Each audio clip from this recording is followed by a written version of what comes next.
Ahí está. Ok. Vaya, vamos a hablar un poco del factor 12, que el factor 12 estimula dos cascadas. Las cascadas, la coagulación, y también puede activar las cininas. Y aquí tenemos también puede estar, eh, eh, puede estimular también el complemento y el sistema fibrinolítico, que es el sistema el que va a permitir que el coágulo ya no siga produciéndose. Entonces vean la importancia del factor 12. ¿Por qué? Porque participa no nada más en inflamación, sino que también en otras procesos. Entonces aquí tenemos el factor 12 desde el punto de vista cómo va a activar todos estos procesos en las diferentes cascadas y cuáles son los intermediarios que van a producir. Entonces tenemos que el factor 12 puede activarse y puede transformar la precalcicreína en calcicreína, y esta puede producir esta enzima en bradecinina, y esta enzima bradecinina nos va a ayudar, va, va a producir una gran vasodilatación. Además de eso va a actuar activando muchas células inflamatorias. En la cascada de la coagulación va a producir, obviamente, que se transforme en trombina, y la trombina, acordémonos que esto ya cuando ya el factor 12 cae hasta el factor 1 o 2, y a llegar hasta llegar a producir en lo que es el, la fibrina, ¿verdad? Que es el último producto de la cascada de coagulación, y que va a ser la trombina, va a transformar el fibrinógeno en fibrina y va a producir el coágulo plaquetario. Esto es la cascada de la coagulación, solo para que ustedes vean qué es la importancia del factor 12, ¿no? Y también tenemos que este factor, por medio de la calcicreína, va a actuar en el sistema fibrinolítico. ¿Cómo? Va a transformar el plasminógeno en plasmina. Entonces vean cómo ellos mismos el cuerpo va autorregulando todo, ¿eh? Y la plasmina, cuando ya se formó el fibrinógeno, puede activar la cascada de coagulación. Puede activar factores de la cascada de la coagulación como el C3 y el C5, los puede activar. Y acordémonos que estos pueden tener funciones de anafilotoxina, o sea, pueden eh, ayudar a amplificar la respuesta inflamatoria. Entonces aquí está cómo funciona, perdón, qué es lo que hace el factor 12 en todos los sistemas, ¿ve? Y dónde es que va a actuar cada paso, ¿ve? Qué es lo que va a convertir en cuando toca una enzima o una molécula se transforma en otra. Entonces aquí está amplificado eso. Vamos a hablar de las cininas. Estas son producidas por la degradación proteolítica de los reprecursores, median las reacciones vasculares y también del dolor, ¿ve? Estas cininas culminan en la formación de bradicininas y provoca un aumento en la permeabilidad vascular, dilatación arteriolar, y también controla el músculo liso bronquial. Tenemos que la calcicreína es un producto intermedio de la cascada de las cininas con actividad quimiotáctica, y también es un activador potente del factor 12, del factor Agamemnon. Entonces, como pueden ver, las cininas tienen una gran importancia como mediadores químicos para la inflamación, porque van a estar ayudando a que el vaso sanguíneo se permeabilice. Eso es una de las importantes, o sea, va a haber una vasodilatación.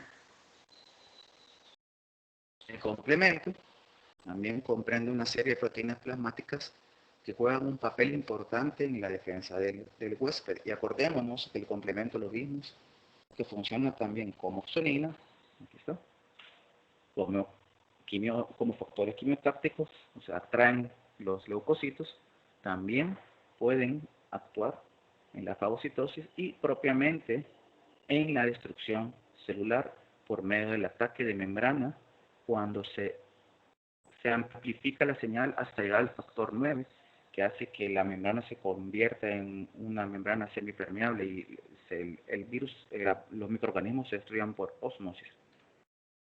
Y aquí está, ya que estamos hablando, cómo puede funcionar como opsoninas y fagocitosis. Acordémonos que como opsoninas, estos reconocen microorganismos y estos microorganismos hacen que el sistema inmune los pueda detectar, ya puedan, ¿cómo se llama? Los microorganismos, perdón, las células puedan reconocer al microorganismo y así ayuda a el proceso de fagocitosis. También, permítanme, creo que alguien quiere entrar.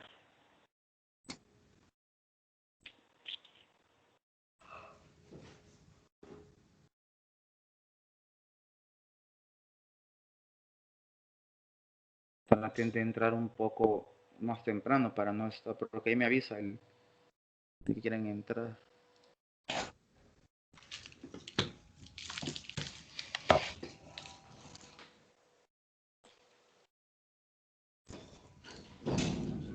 Entonces también tenemos que el complemento puede actuar como estimulación de la respuesta inflamatoria.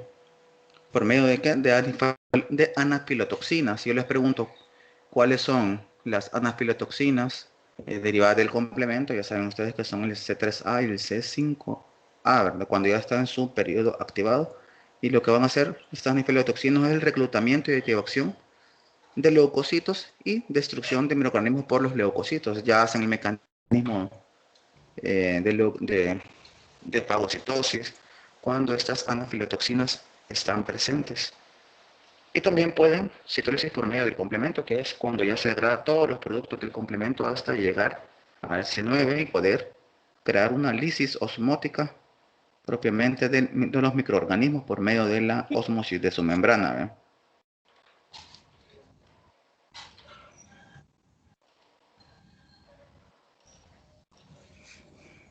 Y aquí tenemos las células que producen los productos inflamatorios como las plaquetas, los monocitos, neutrófilos y mastocitos. Algo importante también, un dato importante es que las células mesenquimatosas y la mayor parte de epitelios pueden elaborar sus mediadores de forma inducida. O sea que aquí no solo tenemos que células inflamatorias pueden generar mediadores, sino que también células mesenquimatosas y epiteliales pueden ayudar a producir esos mediadores de la inflamación.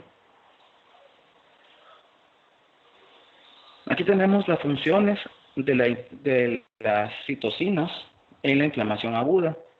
Es importante porque las citoquinas también pueden tener otras funciones, además de amplificar la inflamación. También pueden participar como efectos sistémicos, protectores y efectos patológicos sistémicos. Como la inflamación local pueden activar el endotelio, como ya vimos, y pueden activar células inflamatorias. Entre los efectos protectores sistémicos tenemos a nivel del encéfalo, por medio de la producción de estos citoquinas, pueden estimular la fiebre por medio de la desregulación del hipotálamo. A nivel del hígado pueden producir proteínas de la fase aguda de la inflamación. Alguien tiene el micrófono encendido. Si quieren, verifiquen todos para que lo apaguen.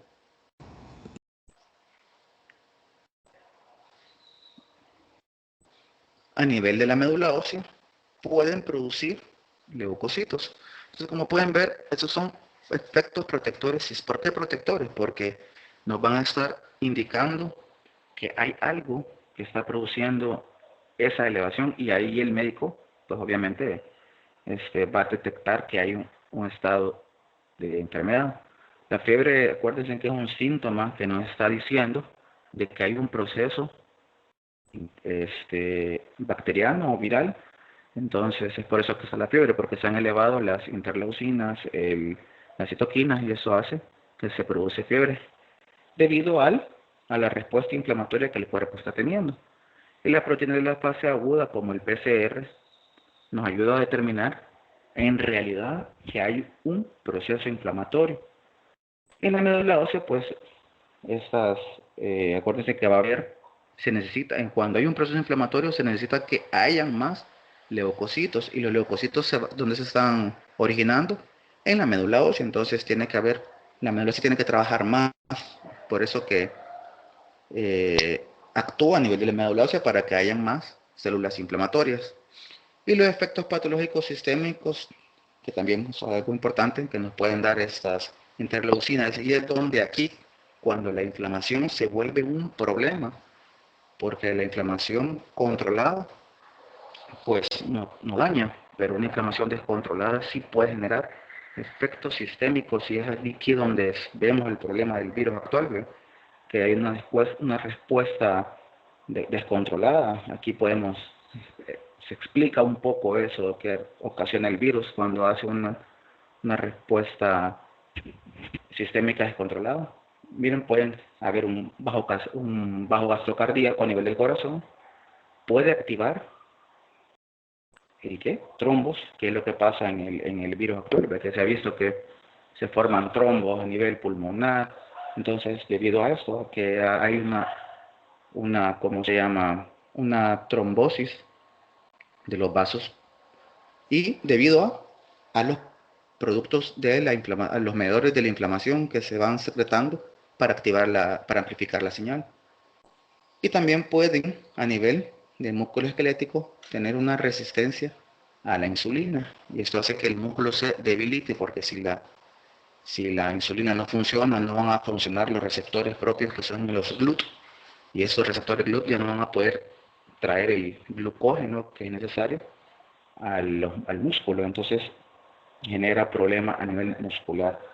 Entonces, como ven, la inflamación, cuando se amplifica de forma descontrolada, puede perjudicar y hasta pues matar a alguien, con lo que tenemos lo que pasa ahorita con el virus actual, el coronavirus.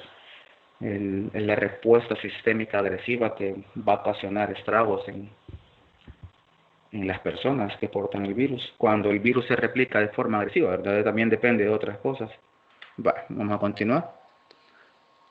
Aquí tenemos en este cuadro un resumen de los efectos y los mediadores que van a estar actuando según los efectos. Tenemos que la vasodilatación, los principales mediadores es el óxido nítrico y la histamina.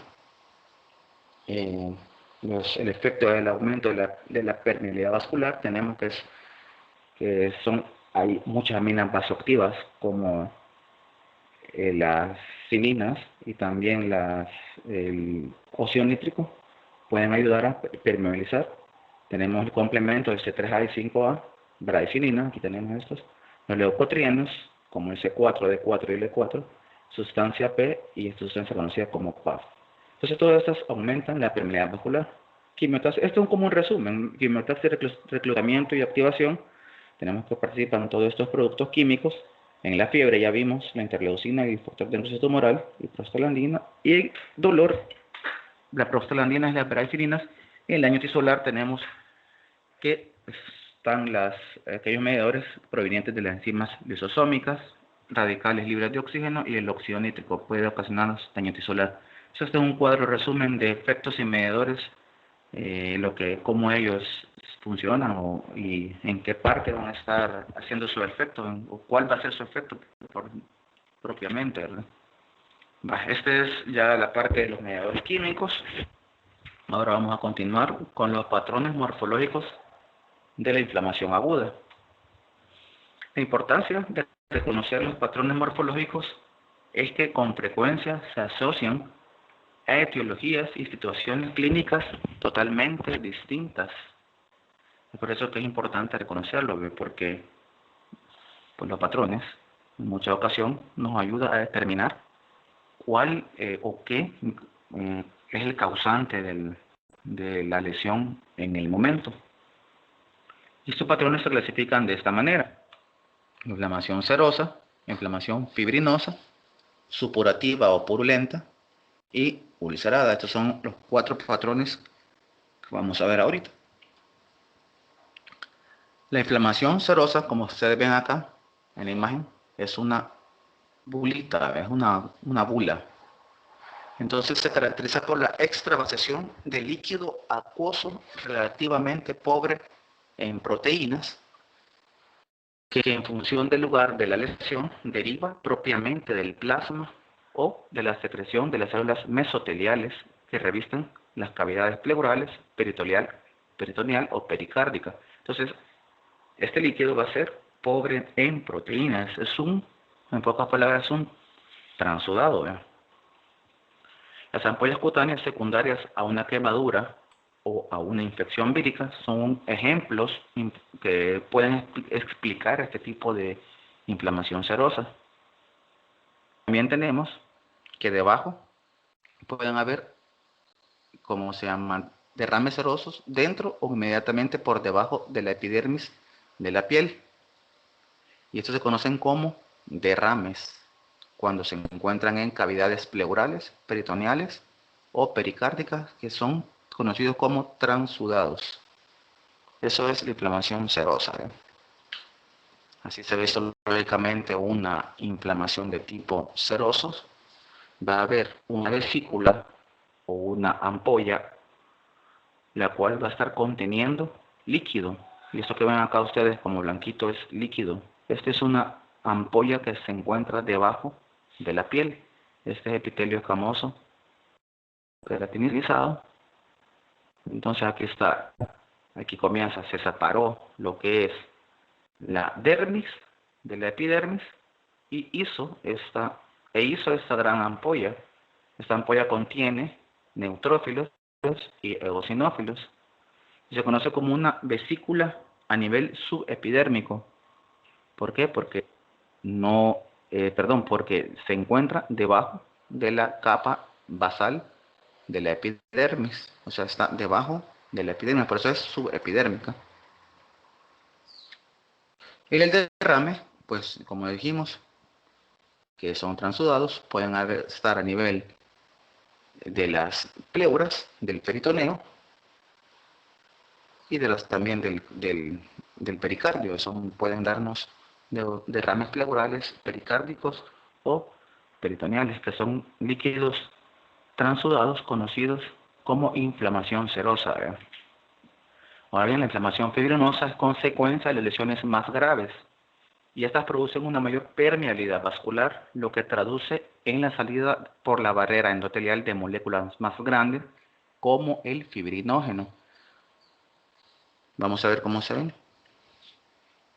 Así se ve una inflamación fibrinosa a nivel del labio y microscópicamente que va a haber un aumento de la permeabilidad vascular. Entonces los vasos se van a dilatar y hasta aquí donde va a salir ese fibrinógeno, esas moléculas grandes, y van a hacer que el fibrinógeno se estimule y va a producir fibrina, que es lo que se ve acá.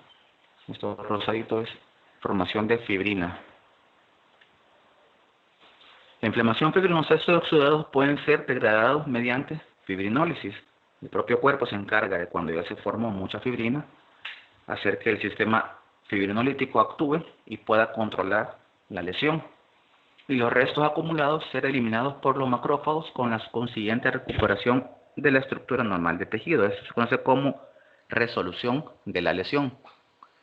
Sin embargo, cuando los exudados ricos en fibrinas son extensos, pueden que no se eliminen por completo y sean sustituidos por una proliferación de fibroblastos y vasos sanguíneos. Esto se conoce como organización. Esto culmina en una cicatriz que puede tener importantes consecuencias clínicas, es decir, que la inflamación fibrinosa nos puede dar tejido fibroso donde no había. Y tenemos un ejemplo, es la organización de un exudado pericárdico fibrinoso, forma un tejido cicatricial denso fibroso que crea puentes en el espacio pericárdico o lo oblitera, limitando así la función del miocardio. Vean bien, aquí está la importancia de la inflamación fibrinosa, es lo que nos puede dar, ¿no? Nos puede causar en donde no había tejido fibroso se encuentre y la función que ese órgano está realizando ya no sea de forma adecuada. Aquí tenemos ejemplos, una pericarditis fibrosa, en donde se observa el pericardio totalmente fibroso, ¿ven? Y vean cómo se ve esa cantidad de fibrina. Todo eso rosadito es fibrina, aquí le ponen la F. Y todo esto de acá son células inflamatorias. El otro tipo de inflamación es la inflamación supurativa y purulenta con formación de abscesos. Estos procesos se manifiestan por la acumulación de grandes cantidades de exudado purulento constituido por tres ejes: los neutrófilos, las células necróticas y el edema. Y algo importante son los gérmenes que ellos van a estar actuando, que tenemos principalmente los estafilococos, que son los que producen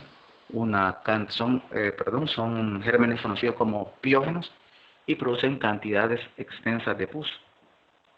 Ahora bien, los abscesos, ¿qué son los abscesos? Son acumulación focales de pus que pueden ser por la siembra de gérmenes piógenos o por una infección secundaria de focos necróticos. Entonces, la inflamación supurativa, vamos a verla ahorita. Miren cómo se forma en este pacientito un absceso y en este otro absceso. Eso se conoce como inflamación fibrino-purulenta o inflamación supurativa. Los abscesos típicos tienen una región central. En su parte central va a haber una necrosis y después de esa necrosis va a haber neutrófilos que circundan esa zona necrótica con vasos dilatados y proliferación de fibroblastos sugestivos de un intento de reparación. Aquí la inflamación se está tratando de reparar y no lo intenta y hace un proceso de reparación, necrosis. Al pasar el tiempo, el absceso puede quedar totalmente delimitado hasta que finalmente queda sustituido ese absceso, cuando ya ha pasado la etapa de curación, por tejido fibroso conjuntivo. Y dado que el tejido subyacente es destruido, la evolución habitual de un absceso es la cicatrización. Entonces, ¿qué va a pasar con un absceso? Se va a cicatrizar y va a pasar lo mismo. El tejido que había ahí antes ya no va a tener su función, sino que va a estar sustituido por tejido cicatricial. Así se ve microscópicamente la inflamación supurativa. Como pueden ver, la cantidad exagerada de neutrófilos. Aquí se ve en esta imagen. Y aquí se ve un centro de necrosis de tipo licuefactiva. Y todo alrededor va a haber neutrófilos. Y hay más afuera, más externamente al centro, va a haber tejido fibroso. Tenemos. Esto es lesiones tuberculosas. Y observen cómo se observa esa cantidad exagerada de neutrófilos. Por acá, aquí estamos como en la parte externa, ¿verdad? Porque bueno, la imagen no está tan buena para poder reconocer la necrosis, pero muy probablemente esta sea la parte interna y esta sea la parte externa y aquí sea la parte fibrótica, ¿verdad? Entonces casi siempre los abscesos van a estar compuestos por esos tres tipos de tejidos. Y por último tenemos el último patrón morfológico, es la úlcera, que es un efecto local o excavación de la superficie de un órgano o tejido que se debe a la necrosis de células con desprendimiento de estas células necróticas e inflamatorias. Entonces aquí lo que va a pasar es que va a haber un proceso en el mismo lugar, un proceso de inflamación y reparación. La ulceración solo se produce cuando la necrosis del tejido y la inflamación secundaria se localizan sobre una superficie o cercana de la misma. Quiere decir que son propiamente de superficies. Las úlceras se encuentran con mayor frecuencia en donde, a nivel de la boca, el estómago, los intestinos y en general en todo el trayecto del tubo digestivo. En los tejidos subcutáneos de las extremidades inferiores en los ancianos con alteraciones circulatorias también pueden haber úlceras y que predisponen al tejido afectado a una necrosis extensa. Ese es el problema de las úlceras, que pueden provocar procesos necróticos. Uno de los mejores ejemplos que se han estudiado son este tipo de úlceras, las úlceras gástricas o de tipo duodenal, en las que hay una coexistencia tanto del proceso de inflamación aguda como del proceso de inflamación crónico. Durante la fase aguda hay una mayor cantidad de polimorfonucleares y una dilatación vascular en los márgenes de esta úlcera. Cuando se hacen crónicas, los márgenes y la base de la úlcera cicatriza con acumulación de linfocitos, macrófagos y células plasmáticas. Entonces, debido a esto, es que la úlcera se considera que tiene capas. ¿Y esas capas cuáles son? Va a tener una capa externa de tejido necrótico, posterior le sigue una capa más interna de tejido de inflamación aguda, luego le sigue una capa de tejido fibrótico y por último, que aquí no logramos ver, sigue una capa de tejido de granulación.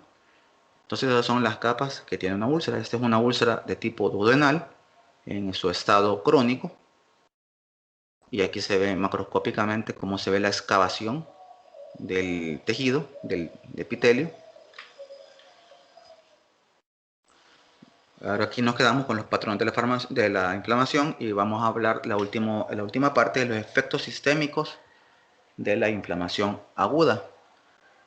Cualquier persona que haya sufrido de un brote de gravedad de una enfermedad vírica, aquí como la gripe, ¿vean?, ha experimentado los efectos sistémicos de la inflamación aguda, conocidos en conjunto como reacción de fase aguda o síndrome de respuesta inflamatoria sistémica. Como ya vimos, que esta actúa de forma que puede activar la fiebre, activar mediadores de la inflamación y puede también activar células enterocíticas y producir efectos a nivel del hígado. Entonces, las principales mediadores químicos que se encuentran para producir estos efectos sistémicos son las citoquinas, el factor de necrosis tumoral, interleucina 1 y la interleucina 6 son los más importantes.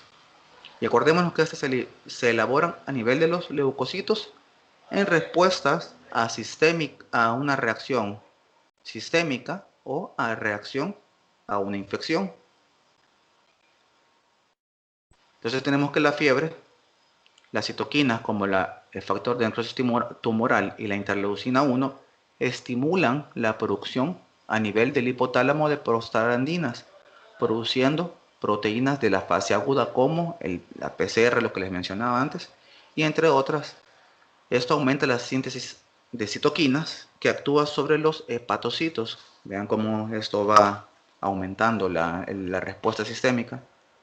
Ahora bien, los leucocitos, a nivel de los citocitos, las citoquinas estimulan la producción de leucocitos a partir de precursores medulares en algunas infecciones graves, así actuando como un shock séptico. Este shock séptico lo que va a hacer es reducir la presión arterial, una coagulación intravascular sistémica y va a alterar el metabolismo, inducido por unas concentraciones altas del factor de necrosis tumoral. Y por último vamos a hablar de mecanismos antiinflamatorios. Estos antiinflamatorios, que es lo que hacen es proteger que la inflamación no dañe o que la inflamación no se pase de donde tenga que pasarse, que se quede localizada. Entonces las reacciones inflamatorias terminan porque muchos los mediadores duran poco y son destruidos por las enzimas degradantes como las lipoxinas. Estos ayudan a que esos mediadores químicos ya no estén presentes. Las proteínas reguladoras del complemento, la interleucina 10 y el factor transformador de crecimiento. Entonces, si les pregunto cuál de las interleucinas actúa como antiinflamatorio y les pongo interleucina 2, 6, 4 y les pongo la 10, ya saben ustedes que la interleucina 10 actúa como un antiinflamatorio. La evolución de la inflamación aguda, en general la inflamación aguda evoluciona de una de estas tres formas. Puede resolverse, regenerar y repararse, dependiendo del órgano que vaya a afectar, o se va a regenerar o se va a reparar. Puede tomar el otro punto, que es la inflamación crónica, o puede cicatrizarse. Y hasta acá llega la clase de inflamación aguda, porque todo esto lo de aquí se va a hablar en la parte de la inflamación crónica, se va a hablar de la resolución, de la inflamación crónica en sí, y de la cicatrización de heridas, cómo se da ese proceso cicatricial. Y pues esto es la última clase de la inflamación aguda. ¿Alguna duda? consulta? Yo tengo una consulta, doctor. Dime. Hola, ¿me escucho? Sí, sí. Ok. Que todo este proceso de inflamación es relacionado con agentes patógenos, pero en los procesos inflamatorios a causa de lesiones físicas, el proceso es muy distinto, ¿o No, no? no. Acuérdense que todo lo que es inflamación no es lo que nosotros solo lo que vemos, sino que el proceso de inflamación es el proceso en el cual se detecta cualquier modificación que no sea del cuerpo, ya sea infección, lesiones, cualquier lesión. Esta va a ser una reacción inflamatoria. Ya sea te meten una espina en el dedo cualquier, reacciones químicas, todo eso. No es solo con microorganismos, sino que la inflamación se refiere a todo el proceso por el cual el cuerpo está respondiendo para restablecer que vuelva el cuerpo a la normalidad. Ok, Otra ok. pregunta.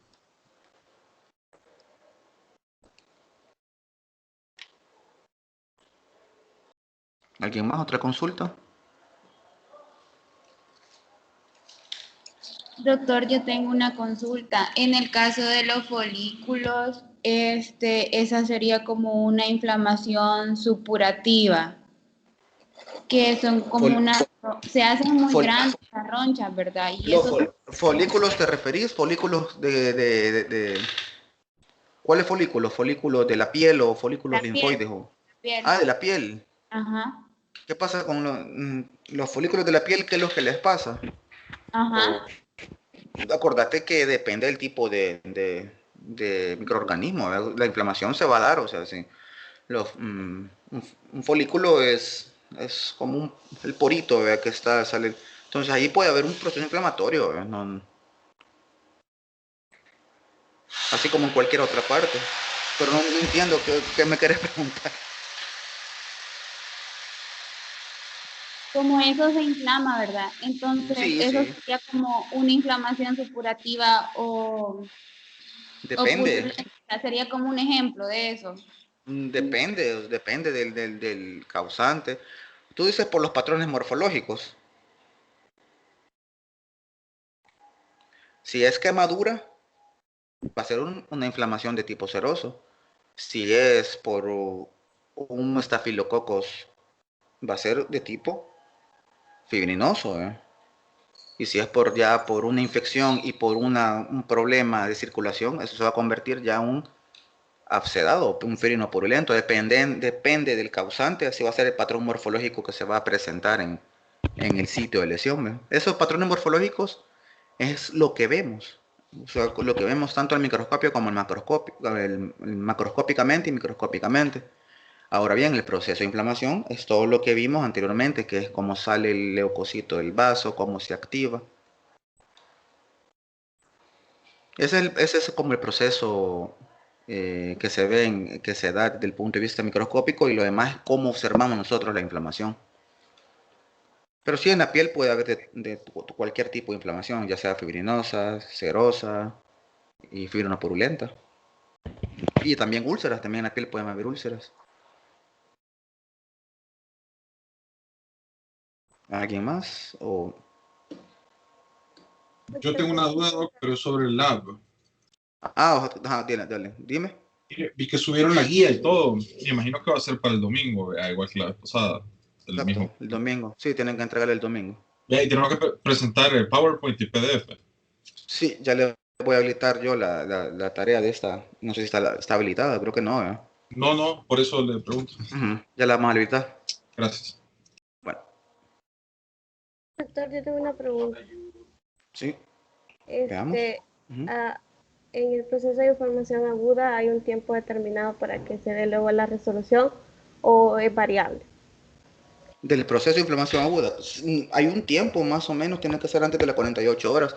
Acuérdate que esto depende del tipo de lesión, ¿ve? Pero sí, en 48 horas más o menos tiene que ceder en procesos, por decirlo así, leves. Si son procesos ya más graves, pues va a continuar el proceso de inflamación aguda, puede durar hasta 5 o 6 días. Y posterior, cuando ya duraron esa cantidad de tiempo, ya están células inflamatorias crónicas actuando como macrófagos, linfocitos. Entonces ahí es donde se amplifica el proceso inflamatorio. En lesiones leves tiene que durar 2-3 días. Ok, gracias. Vale. Entonces, bueno, y les Disculpe, queda grabada doctor. la... Ajá. Tengo una consulta con respecto al examen de laboratorio. ¿Cuánto se haría? Sería el lunes, lo vamos a tener, ustedes tienen la clase de patología, creo que a las, aunque no sé si esta clase se las van a subir, pero yo creo que de 2 a 2:30 lo pueden hacer, porque las clases de patología son más o menos después de las 2:30, 3. Y yo creo que esta clase ya les voy a decir yo, si es el lunes, si es en vivo o si es o grabada. Yo les voy a estar avisando. Ok, muchas gracias, doctor.